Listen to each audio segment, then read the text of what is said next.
எல்லோருக்கும் வணக்கம். டாக்டர் பூவேந்தன், சாந்தம் ஹோமியோபதி மருத்துவமனையிலிருந்து.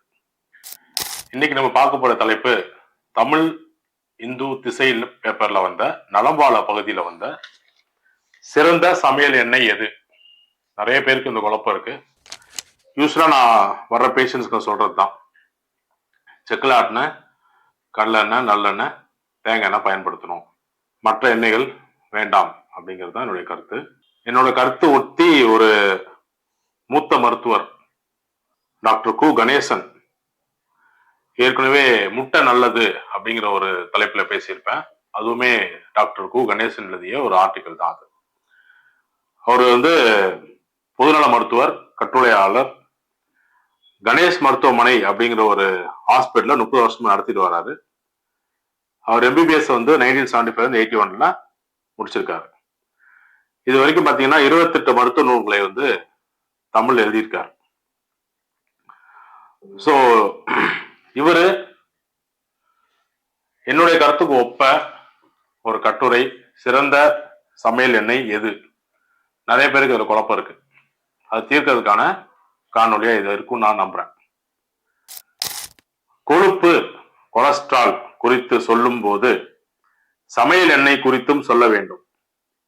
இன்றைய ஊடக விளம்பரங்களில் பெண்களை பெரிதும் குழப்புகிறவை சமையல் எண்ணெய் விளம்பரங்கள் தான். எல்லா பெண்களும் வீடியோ பார்க்கவும் புரியும். எந்த எண்ணெயை வாங்குறது, இந்த எண்ணெய் இதயத்துக்கு நல்லது அப்படின்னு சொல்லி நிறைய ஆட் போட்டிருப்பாங்க. அவர் இப்படிதான் ஆரம்பிக்கிறார். இதயத்துக்கு நல்லது என்கிறார்களே, நம்பலாமா? எங்கள் எண்ணெயில் கொலஸ்ட்ரால் இல்லை என்கிறார்களே, இது உண்மையா? கொலஸ்ட்ரால் இல்லாம எப்படி எண்ணெய் வரும்? இப்படி கிளைவிடும் பலவித சந்தேகங்களால் சிறந்த சமையல் எண்ணெயை தேர்வு செய்வதில் பலரும் தெளிவில்லாமல் இருக்கிறார்கள். இவர்களுக்கு எண்ணெய் அகராதியை சிறிது அறிமுகம் செய்துவிட்டால் சமையல் எண்ணெய் தேர்வில் ஜெயித்து விடுவார்கள். முதலில் ஒரு கணக்கு சொல்கிறேன். 4 பேர் உள்ள உங்கள் குடும்பத்தில் மாதத்திற்கு 2 லிட்டர் சமையல் எண்ணெய் வாங்குவதாக இருந்தால் நீங்கள் சமையல் எண்ணெயை சரியாக பயன்படுத்துகிறீர்கள் என்று சந்தோஷப்படுத்திக் கொள்ளுங்கள். அந்த அளவை கடந்தால் உங்கள் இதயத்திற்கு நீங்களே எதிரியாகி விடுகிறீர்கள் என்பதை நினைவில் கொள்ளுங்கள். சோ 4 பேர் இருக்கிற வீட்டுக்கு 2 லிட்டர் எண்ணெய் அப்படிங்கிறது போதுமானது அப்படின்னு முதல்ல சொல்லி முடிச்சிடறாரு. கொழுப்பு அமிலங்கள், ஆங்கிலத்துல ஃபேட்டி ஆசிட்ஸ் அப்படின்னு சொல்லுவாங்க. எண்ணெய் அகராதிக்குள் நுழைவதற்கு முன்னால் முக்கியமான சில கொழுப்பு அமிலங்களை பற்றி தெரிந்து கொள்வோம். கொழுப்பு, கொலஸ்ட்ரால் நமக்கு எவ்வளவு அவசியமோ அவ்வளவு அவசியம் கொழுப்பு அமிலங்கள். கொலஸ்ட்ராலும் எவ்வளவு நமக்கு முக்கியமோ கொழுப்பும் எவ்வளவு முக்கியமோ அதே அளவு ஃபேட்டி ஆசிட்ஸும் முக்கியம் அப்படின்னு சொல்றாரு. கொழுப்பை போலவே கொழுப்பு அமிலங்களில் நிறை கொழுப்பு அமிலம், அதாவது சாச்சுரேட்டட் ஃபேட்டி ஆசிட், தனித்த நிறையுறா கொழுப்பு அமிலம், mono unsaturated fatty acid, MUFA மூஃபான்னு சொல்லுவாங்க, பன்முக நிறைவுறா கொழுப்பு அமிலம், பாலி அன்சாச்சுரேட்டட் ஃபேட்டி ஆசிட், PUFAன்னு சொல்லுவாங்க. ஏன்னா வகைப்படும். மொத்தம் 3 சொல்றாரு. SFA அதாவது saturated fatty acid, mono unsaturated fatty acid, poly unsaturated fatty acid. இந்த ஃபேட்டி ஆசிட்ஸ்ல சாச்சுரேட்டட் ஃபேட்டி ஆசிட்ன்றது ரொம்ப கெடுதியான விஷயம். பின்னாடி சொல்றாரு இதெல்லாம் நல்லது, இதெல்லாம் கெட்டது. இவற்றில் நிறை கொழுப்பு அமிலம் அதாவது சாச்சுரேட்டட் ஃபேட்டி ஆசிட் இதயத்துக்கு பாதிப்பை ஏற்படுத்தும் என்று முன்பு சொல்லப்பட்டது. இதில் சிறு திருத்தம். இயற்கை நிறை கொழுப்பு அமிலத்தோடு ஒப்பிடும் போது செயற்கை நிறை கொழுப்பு அமிலமும் இதில் சேரும். ஊடு கொழுப்பும் தான் கெட்ட கொலஸ்ட்ராலை எகிர வைத்து இதயத்துக்கு பாதிப்பை ஏற்படுத்துகின்றன. உதாரணம் வனஸ்பதி. சோ இந்த ஆர்டிகல்ல ஃபுல்லா என்ன சொல்றாங்க, வனஸ்பதி சேர்க்க கூடாது, அதாவது டால்டான்னு சொல்லுவாங்க இல்லையா, சாப்பிடக்கூடாதுன்னு சொல்றாங்க. அடுத்து PUFA கெட்ட கொலஸ்ட்ராலையும் குறைக்கும், நல்ல கொலஸ்ட்ராலையும் குறைக்கும். மாறாக MUFA mono unsaturated fatty acid கெட்ட கொலஸ்ட்ராலை மட்டுமே குறைக்கும், நல்ல கொலஸ்ட்ராலை குறைக்காது. ஆக இந்த அணியில் மோனோ அன்சாச்சுரேட்டட் ஃபேட்டி ஆசிடுக்கு தான் அரச மரியாதை அப்படின்னு முடிக்கிறார். சோ இந்த 3 ஆசிட்ல ஃபேட்டி ஆசிட்ஸ்ல 3 acid, saturated fatty acid, mono unsaturated fatty acid, poly unsaturated fatty acid. இதுல MUFAக்கு தான் MUFA நல்லது அப்படின்னு சொல்றாரு. கொழுப்பு என்றாலே இறைச்சிகளில் தான் இருக்கும் என்று நினைக்கிறார்கள். கொழுப்பு அமிலங்களை பொறுத்தவரை மாமிச உணவு, மீன் உணவுகளில் மட்டுமல்லாமல் தாவிர உணவுகளிலும் கிடைக்கும். முக்கியமாக தாவர எண்ணெய்களில் அதாவது வெஜிடபிள் ஆயில்ஸ்ல இவை பாய் விரித்திருக்கும். சைவம் சாப்பிடவர்கள் இதை எண்ணி சந்தோஷப்படலாம். ஒரு மித்து இருக்கு, ஃபேட்டி ஆசிட்ஸ்னாலே நம்ம வந்து மீன் மாமிசம் சாப்பிட்டாதான் வரும், வெஜிடபிள் ஆயில்ஸ்ல இல்லைன்னு சொல்லிட்டு வெஜிடபிள் ஆயிலுமே இதெல்லாம் இருக்குன்னு சொல்றாரு. எண்ணெய் என்பதே சமையலுக்காகவும் உணவின் சுவை கூட்டுவதற்காகவும் சேர்க்கப்படும் ஒரு இணை பொருள் தான். இதை அதிகமாக எடுத்துக்கொள்வது ஆரோக்கியத்திற்கு நல்லதல்ல. இந்த அடிப்படை புரிதலோடு முக்கியமான சில சமையல் எண்ணெய்களை குறித்து பார்க்கலாம். முதல்ல சொல்லிட்டாங்க, 4 பேர் குடும்பத்துக்கு 2 லிட்டர் எண்ணெய். சோ ஒரு ஆளுக்கு 6 லிட்டர் எண்ணெய் போதுமானது. சுவையூட்டி தான் அது, அது மெயின் டிஷ் கிடையாது. அதனால இது ஒரு இணை பொருள், அதிகமா பயன்படுத்தக்கூடாது எந்த எண்ணெயா இருந்தாலும் அப்படின்னு பிடிக்கிறாங்க. நல்லெண்ணெய் நல்லது. நல்லெண்ணெயில் இதயத்துக்கு நன்மை செய்யும் MUFA, PUFA, அதாவது mono unsaturated fatty acid, poly unsaturated fatty acid, இந்த 2 கொழுப்பு அமிலங்களும் சரிசமமாக இருக்கின்றன. இவை இதய பாதுகாப்புக்கு உதவுகின்றன. அது மட்டுமல்லாமல் சர்க்கரை நோயை கட்டுப்படுத்துகின்றன. ஸோ டயபெட்டிஸ் பேஷண்ட் நல்லெண்ணெய் பயன்படுத்துவது நல்லது. ஆகவே பெயருக்கு பொருத்தமாக இது சமையலுக்கு ஏற்ற நல்ல எண்ணெய் என்று எடுத்துக்கொள்ளலாம். கடலை எண்ணெயில் மூஃபா அதிகம், மோனோ அன்சாச்சுரேட்டட் ஃபேட்டி ஆசிட். ஏற்கனவே அரச மரியாதைன்னு பார்த்தது மூஃபாக்கு தான். ஸோ கடலை எண்ணெயில் மூஃபா அதிகம். இதே நலவாழ்வுக்கு வழி செய்யும் எண்ணெய் இது. செக்கில் ஆட்டிய இந்த 2 எண்ணெய்களையும் பயன்படுத்தலாம். சுத்திகரிக்கப்பட்டவை வேண்டாம், ரிஃபைன்ட் ஆயில் வேண்டாம் அப்படின்னு சொல்றாரு. சோ இந்த நல்லெண்ணெய் நல்லதுன்ற தலைப்பிலேயே 2 எண்ணெய் நல்லதுன்னு சொல்லிட்டாரு. ஒண்ணு நல்ல எண்ணெய், பேருக்கு ஏற்ற மாதிரி நல்ல எண்ணெய், கடலை எண்ணெய் நல்லதுன்னு சொல்லிட்டாரு. சோ பாம் ஆயிலே பயன்படுத்தலாமா? மோஸ்டா வந்து லோ இன்கம் குரூப் வந்து பாம் ஆயில் தான் பயன்படுத்துவாங்க. ரேஷன்கள்ல பாம் ஆயில் தான் கிடைக்கும். சோ பாம் ஆயிலே பயன்படுத்தலாமா என்ற கேள்விக்கு பதில் சொல்றாரு. பாம் ஆயிலில் SFA, சாச்சுரேட்டட் ஃபேட்டி ஆசிட், உடம்பு கெடுதி 50% உள்ளது என்பதால் இதை தவிர்க்க வேண்டும் என்கிறார்கள். இதில் 40% மூஃபா, அரசு மரியாதைக்கான மூஃபாவும் இதுல இருக்கு. இதை பலரும் கவனிப்பதில்லை. அதே நேரம் பாமாயிலில் இருக்கிற கொழுப்பின் தன்மை மட்டுமே இதய பாதிப்பை ஏற்படுத்துவதில்லை. சுத்திகரிக்கப்படுகிற விதத்திலும் மறுபடி சூடுபடுத்துவதிலும் இதில் ஊடு கொழுப்பு குவிந்து விடுவதால் இதய பாதிப்புக்கு வழி சொல்கிறது. ஆகவே பயன்படுத்துவது நல்லது. இதே போல் சூரியகாந்தி எண்ணெய், சோள எண்ணெய், சோயா எண்ணெய் ஆகியவற்றில் PUFA, poly unsaturated fatty acid அதிகமாக உள்ளது. கடுகு எண்ணெய், மஸ்டர்ட் ஆயில் MUFA அதிகம், அதாவது அரசு மரியாதைக்கான MUFA அதிகமா இருக்கு. ஆனாலும் இவற்றை குறைத்து கொள்ள சொல்வதற்கு காரணம் அதே சுத்திகரிப்பு முறைதான். இங்க என்ன பிரச்சனை இல்லை, நம்ம எப்படி அதை ரெடி பண்றாங்க அப்படிங்கிறதுலதான், மேனுஃபேக்சரிங்ல தான் பிரச்சனை அப்படின்னு சொல்றாரு. ஸோ மேனுஃபேக்சர் என்ன பிரச்சனை அப்படின்னா, செக்கு எண்ணெய், மரச்செக்கு எண்ணெய்னு சொல்லுவோம். மரச்செக்கு எண்ணெய் வந்து அவ்வளவு ஹீட் ப்ரொடியூஸ் பண்ணாது. ஒரு முறை ஹீட் பண்ண எண்ணெயை மறுபடியும் பயன்படுத்தக்கூடாது, அதான் இங்க பாயிண்ட். ஆனா ரீஃபைண்ட் ஆயில் பயன்படுத்தும் போது, நம்ம மேனுஃபேக்சரிங் பண்ணும் போதே ஒரு முறை ஹீட் ஆகி தான் நமக்கு பேக் ஆகி வருது. அதனால அதே எண்ணெயை மறுபடியும் பயன்படுத்தக்கூடாதுங்கிறத ஆதர் சொல்றாரு. ஆலிவ் எண்ணெய் ஆரோக்கியமானதா? ஆலிவ் எண்ணெய் இந்திய பாரம்பரிய எண்ணெய் இல்லை, இறக்குமதி எண்ணெய், விலை அதிகம். இருக்கிற எண்ணெய் வகைகளிலேயே மோனோ அன்சாச்சுரேட்டட் ஃபேட்டி ஆசிட் அதிகமாக உள்ள எண்ணெய் இது ஒன்றுதான். அதாவது அரசு மரியாதை நல்ல ஃபேட்டி ஆசிட் இருக்கக்கூடிய எண்ணெய் இதுதான். இது இரட்டை குழாய்களில் ஏற்படும் உள்காயங்களை தடுக்கும் என்பது இதன் தனி சிறப்பு. இதில் கூட சுத்திகரிக்கப்பட்ட எண்ணெயில் பிரச்சனை உண்டு.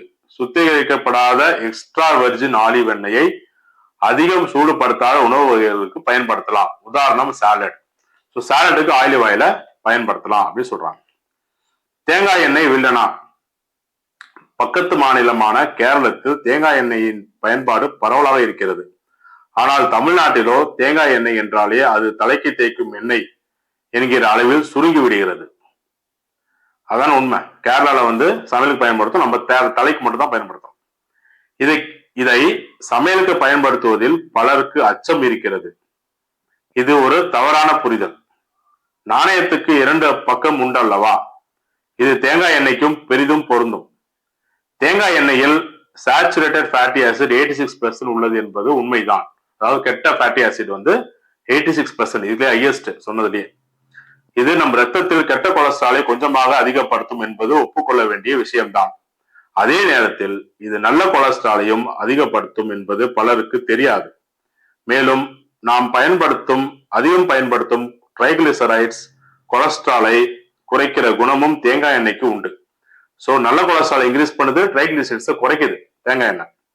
தேங்காய் எண்ணெய்க்கு இது யாரும் பெரிதுபடுத்தவில்லை. இந்த ரெண்டு விஷயத்தை யாரும் பெருசுபடுறதில்லை.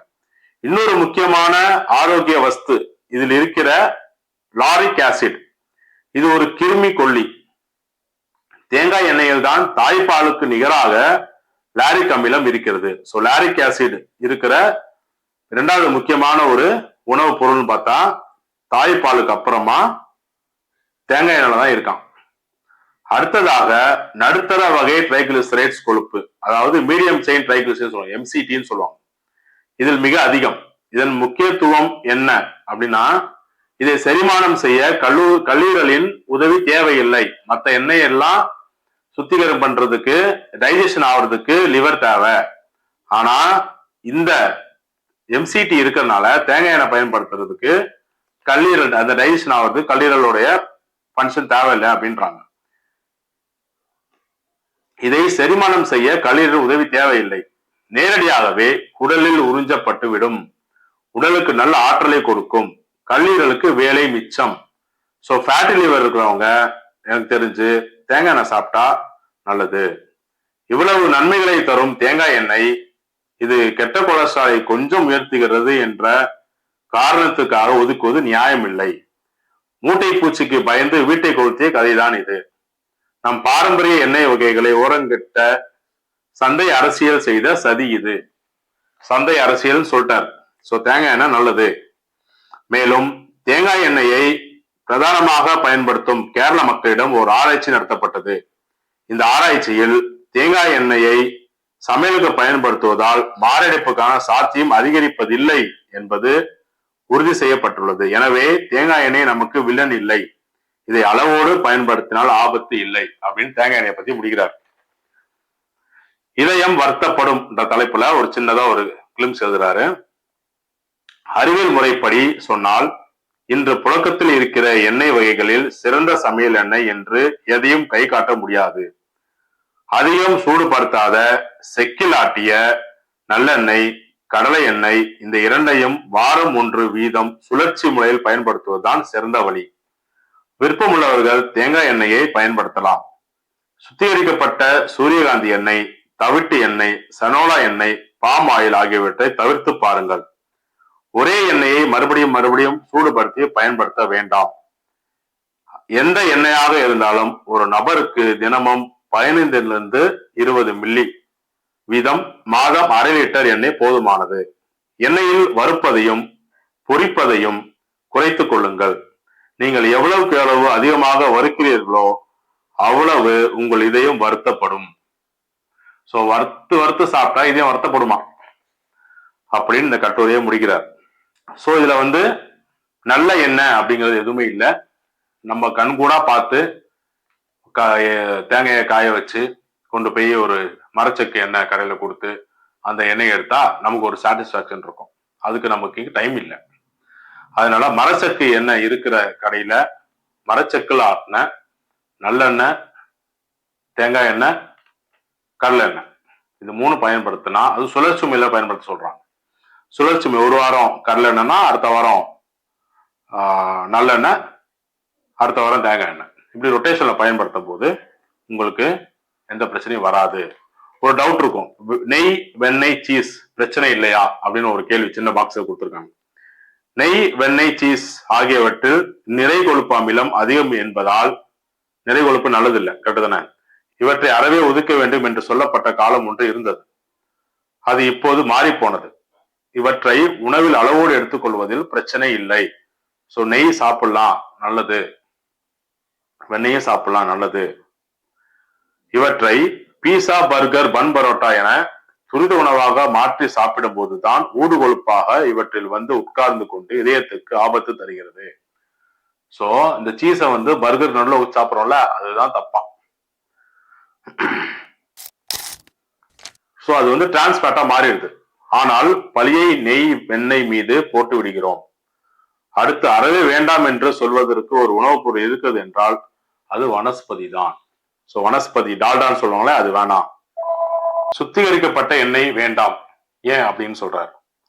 இயற்கை எண்ணெயில் இருக்கிற பல சத்துக்களை நீக்கிவிட்டு சில வேதிப்பொருட்களை சேர்த்து மிக அதிகமாக சூடுபடுத்தி பிறகு குளிர வைத்து எண்ணெயை சுத்திகரிப்பு செய்கிறார்கள். அதனால்தான் இந்த வகை எண்ணெய்கள் பல மாதங்கள் கெடாமல் இருக்கின்றன. மேலும் அதிக நேரம் வறுப்பதற்கு இந்த வகை எண்ணெய்கள் தான் பயன்படுத்த முடியும். இதன் காரணமாகத்தான் அநேகரும் இவற்றை விரும்புகிறார்கள். ஆனால் இந்த எண்ணெயில் புகுத்தப்படும் செயற்கை தன்மை கெட்ட கொலஸ்ட்ராலை அதிகப்படுத்தும், நல்ல கொலஸ்ட்ராலை குறைக்கும், இரத்த குழாய்களில் உள்காயங்களில் ஏற்படுத்தும், இதயத்தை பாதிக்கும். நவீன மருத்துவத்தில் இப்படி ஒரு கருத்து உண்டு. வசதி உள்ளவர்கள் சுத்திகரிக்கப்பட்ட எண்ணெயால் பாதிக்கப்படுகிறார்கள். ஏழைகள் மறுபடியும் சூடுபடுத்தப்பட்ட எண்ணெயால் பாதிக்கப்படுகிறார்கள். ஸோ ரிச் பீப்புள் வந்து ரிஃபைண்ட் ஆயிலால பாதிக்கப்படுறாங்க. ஏழைகள் வந்து வாங்கின எண்ணெயை மறுபடியும் சூடு பண்ணி அவங்க இதயத்தை வந்து டேமேஜ் பண்ணிக்கிறாங்க.